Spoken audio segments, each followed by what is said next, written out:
Hello friends, law lecture में आप सब लोगों का स्वागत है। आज हम लोग इंडियन एविडेंस एक्ट में देखने वाले हैं करेक्टर व्हेन रिलेवेंट, यानी कि शील कब सुसंगत है। इसके बारे में सेक्शन 52 से लेके 55 तक हम लोग पढ़ने वाले हैं। लेकिन सबसे पहले एक वर्ड यहाँ पे देखते हैं, करेक्टर। करेक्टर को क्या कहते हैं, पहले वो समझते हैं कि भाई करेक्टर आखिर वर्ड क्या है। तो जो करेक्टर है, जनरल एक रेपुटेशन रहती है व्यक्ति की, वो रिलेवेंट रहती है सिविल और क्रिमिनल प्रोसीडिंग में। ये बात एक जनरल रूल है, ठीक है। और इसके साथ साथ कुछ एक्सेप्शन भी मिलेंगे जो हमें सेक्शन 52 से लेके 55 तक मिलेंगे। लेकिन सबसे पहले हम ये डिस्कस कर लेते हैं कि करेक्टर क्या है। तो करेक्टर का मतलब ये होता है कि पर्टिकुलर कॉम्बिनेशन रहना क्वालिटीज का किसी पर्सन के अंदर, जो कि उसे और लोगों से अलग बनाती है, वो करेक्टर है। लाइक एक एग्जाम्पल से समझते हैं, ऑनेस्टी, गुड नेचर्ड, डिसेंटफुल या क्रिमिनल कैरेक्टर, इस तरीके से होते हैं। अब कैरेक्टर वर्ड दो वर्ड से मिलके बना है, दो चीजों से मिलके, रेपुटेशन और डिस्पोजिशन। रेपुटेशन तो वो होती है जो कि दुनिया सोचती है, ठीक है, कम्युनिटी सोचती है। और डिस्पोजिशन वो होती है जो स्वभाव होता है, जो कि इंसान का खुद का होता है और उसको खुद के बारे में पता होता है। ये दोनों मिलकर ही किसी व्यक्ति का कैरेक्टर बनाते हैं, ठीक है। Collection of quality like mental और मॉरल लेवल पे रहती है। दूसरी बात, जो एक एस्टिमेट है किसी भी पर्सन का कैरेक्टर को बनाने का, तो वो कम्युनिटी डिसाइड करती है, ठीक है ना। लाइक कम्युनिटी तो कहती है कि ये अच्छे कैरेक्टर का इंसान है या ये बुरे कैरेक्टर का इंसान है।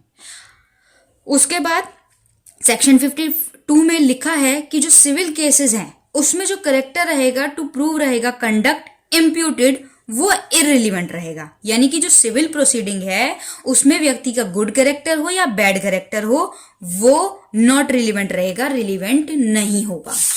आगे समझते हैं और अच्छे से। कहने का मतलब ये है कि जो एक कैरेक्टर है, ठीक है, वो अपीयर रहेगा फैक्ट्स पे, अदरवाइज वो रिलेवेंट रहेगा। सीधी सी बात है, अगर फैक्ट के बेस पे रहेगा। एक एग्जांपल से लेते हैं कि ए एक लैंडलॉर्ड है और बी टेनेंट है उसका। ए ने बी के ऊपर सूट फाइल किया कि भाई वो रिकवरी करे अपना जो उसका किराया है, ठीक है, जिस ग्राउंड पे वो रह रहा है उसकी पेमेंट के लिए। अब जो बी है वो ये कहता है कि भाई मैं तो बहुत ही रिलीजियस कैरेक्टर का व्यक्ति हूं और मेरे ऊपर ऐसे ऐसे हो रहा है। तो बी का ये रिलीजियस कैरेक्टर होना ये कहीं से कहीं तक नहीं है कि वो उसका वो ना दे, ठीक है, किराया ना दे। तो यहाँ पे उसका गुड कैरेक्टर होना रिलेवेंट नहीं है। एक एग्जांपल से और समझते हैं। लाइक ए है प्लेंटिफ, बी है डिफेंडेंट। अब ए बी किससे क्या करता है, बी पे जो है उसने सूफ कर दिया। डिफेंडेंट कहता है कि ए में ना ये बैड क्वालिटी है और वो बुरे कैरेक्टर का है।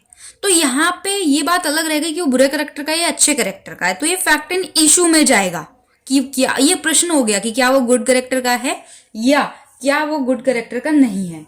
तो यहाँ पर जो करेक्टर होगा वो इररिलेवेंट होगा, ठीक है ना। लेकिन वो जो फैक्ट एंड इशू पे रहेगा वो रिलेवेंट रहेगा, सीधी सी बात है। सेक्शन 53 पे देखते हैं। सेक्शन 53 ये कहता है कि क्रिमिनल केसेस में, अच्छा एक चीज और, सेक्शन 52 और 55 तो डील करेंगे सिविल से, सिविल प्रोसीडिंग से, और 53, 53A, 54 ये बात करेंगे क्रिमिनल प्रोसीडिंग से। 53 में लिखा है कि क्रिमिनल केसेस में अगर प्रीवियस गुड कैरेक्टर है तो वो रिलेवेंट होगा। ध्यान से समझना, इन सिविल क्रिमिनल केसेस जो प्रीवियस अगर गुड कैरेक्टर है किसी का, तो वो क्या रहेगा, वो रिलेवेंट रहेगा, ठीक है। और वो रिलेवेंट रहेगा लाइक जो फैक्ट है दैट द पर्सन, जो एक्यूज पर्सन है, अगर उसका गुड कैरेक्टर है तो वहां पे वो रिलेवेंट रहेगा। और जो एक्यूज है उसका गुड कैरेक्टर रिलेवेंट रहने के साथ साथ जो एविडेंस ऑफ बैड कैरेक्टर अगर रहेगा वो इररिलेवेंट रहेगा। यहाँ पे जो बुरा कैरेक्टर है उसको इररिलेवेंट कर दिया। और वो कब तक रहेगा, जब तक कि एंड इज एडमिसेबल रहेगा ओनली ऑन रिप्लाई की फॉर्म में। लाइक भाई अगर ए और बी की बी दो पार्टी का केस चल रहा है तो ए तो यही कहेगा ना कि ये तो बी बुरा है, लेकिन जब वो बी अपने रिप्लाई में दे देगा कि वो जो है अच्छे कैरेक्टर का है बुरे कैरेक्टर का, तो वो रिप्लाई वाले सेंस में आ जाएगा, वो इररिलेवेंट हो जाएगा। एग्जाम्पल से समझते हैं। एक एक्यूज्ड है, एक्यूज पे चार्ज लगा ब्रेबरी का, रिश्वत का, ठीक है, अगेंस्ट एक्यूज पे चार्जेस लग गया। अब जो एक्यूज है अगर ये प्रोड्यूस कर देता है कि जो एविडेंस है, ठीक है, जो उसके फेवर में है वो गुड करेक्टर के उसमें है, कि उसका गुड करेक्टर शो कर रहा है, which the court regard satisfactory, और कोर्ट को क्या है वो सेटिस्फाई भी कर देता है कि वो इस तरीके का जो है भाई उसने 10 साल पर्टिकुलर किसी नौकरी में नौकरी की है और वहां पे उसका गुड करेक्टर है, तो यहां उसका गुड करेक्टर क्या रहेगा, रिलीवेंट माना जाएगा। यहाँ पे अच्छे करेक्टर को, गुड करेक्टर को जगह दी गई है अंडर सेक्शन 53, यानी कि good character is like a supportive character बन जाएगा, एक सपोर्टिव एविडेंस बन जाएगा। यहां पे कहने का मतलब यह है कि यहां रिलीवेंट रहेगा। लेकिन अब उसके बाद सेक्शन 53A जो कि अमेंड किया 2013 में, 13 के बाद से, ठीक है, निर्भया वाले केस के बाद से किया। इसमें यह था कि एविडेंस जो ऑफ करेक्टर रहेगा वो प्रीवियस सेक्सुअल एक्सपीरियंस जो रहेगा वो नॉट रिलीवेंट रहेगा। कब नॉट रिलीवेंट रहेगा, सर्टेन केसेस दे दिए गए हैं, आगे हम समझते हैं वो सर्टेन केसेस क्या है। अगर जो prosecution for an offence under रहेगा 354 यानी कि असॉल्ट या criminal force to women, 354A, 354B, 354C, D, E, like इस तरीके से अगर रहेगा स्टोकिंग वगैरह, यानी कि जो लेडीज के, वुमेन्स के अगेंस्ट जो सेक्सुअल हेरेसमेंट के जो केसेस होते हैं, तो उस केस में क्या है वो नॉट रिलीवेंट रहेगा। अगर उसका गुड करेक्टर भी है ना तो वो नॉट रिलीवेंट रहेगा, जो सेक्सुअल एक्सपीरियंस उसका रहेगा वो नॉट रिलीवेंट रहेगा। यानी कि अगर जो उसका सेक्सुअल एक्सपीरियंस जो रहा वो क्या रहेगा, नॉट रिलीवेंट रहेगा, ठीक है। और आगे 376 यानी कि rape, 376A, B, C, D, E of IPC related to rape जो मैटर्स रहते हैं, और attempt to commit any such offence जो रहेंगे वो क्वेश्चंस रहेंगे कंसेंट इन इशू के, यानी कि कंसेंट अगर दी गई है या नहीं दी गई है तो, लेकिन उस केस में क्या माना जाएगा कंसेंट इन इशू में, वहां पर नॉट रिलीवेंट माना जाएगा, ठीक है ना। भले उसका सेक्सुअल एक्सपीरियंस कैसा भी रहा हो प्रीवियस का, वो मैटर नहीं करता। मैटर यहाँ पे ये करता है कि अगर वो ये प्रूफ कर दे कि भाई कंसेंट था तो बात अलग रही, लेकिन अगर वो नहीं रहेगा तो कंसेंट जो है वो इशू में रहेगा, कि क्वेश्चन वहां पे ये राइज हो जाएगा कि क्या कंसेंट थी या नहीं थी, तो उसका जो भी सेक्सुअल एक्सपीरियंस रहेगा वो नॉट रिलीवेंट रहेगा। 53 में बात कर दी गई कि उसका प्रीवियस जो है वो रिलीवेंट रहेगा, बट यहाँ पे नॉट रिलीवेंट कर दिया और कुछ केसेस बता देगा कि किस किस केस में ये अभी ऐड हुआ है।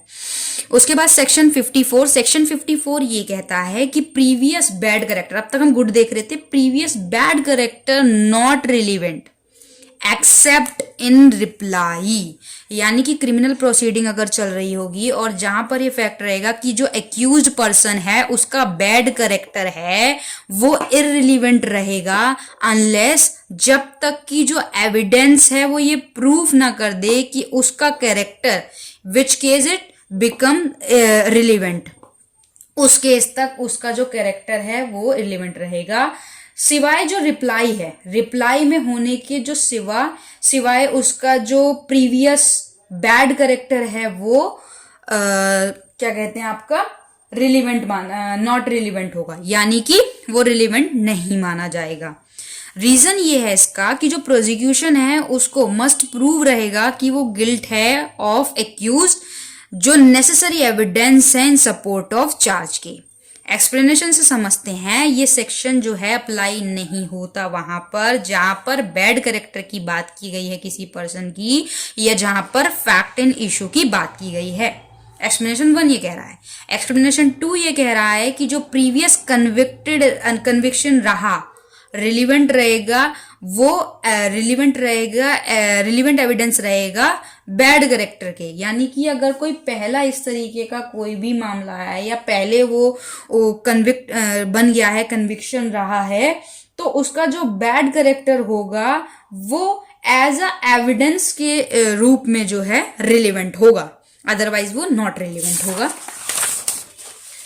सेक्शन 55 लास्ट सेक्शन ये कहता है करेक्टर एज अफेक्टिंग डैमेजेस, यानी कि ओवरऑल इसका मतलब ये है कि सिविल केसेस में जो फैक्ट रहेंगे करेक्टर को लेके किसी भी पर्सन के, वो अगर जब तक कि अफेक्ट नहीं कर रहे हैं, डैमेजेस नहीं कर रहे हैं, अमाउंट ऑफ डैमेजेस, वो रिलेवेंट रहेंगे। लाइक सिविल केस है, सिविल केस में एक व्यक्ति का जो करेक्टर है वो रिलेवेंट होगा जब तक कि जो अफेक्ट नहीं करेगा अमाउंट ऑफ डैमेजेस के, डैमेजेस नहीं कर रहा है तब तक कि वो रिलेवेंट रहेगा।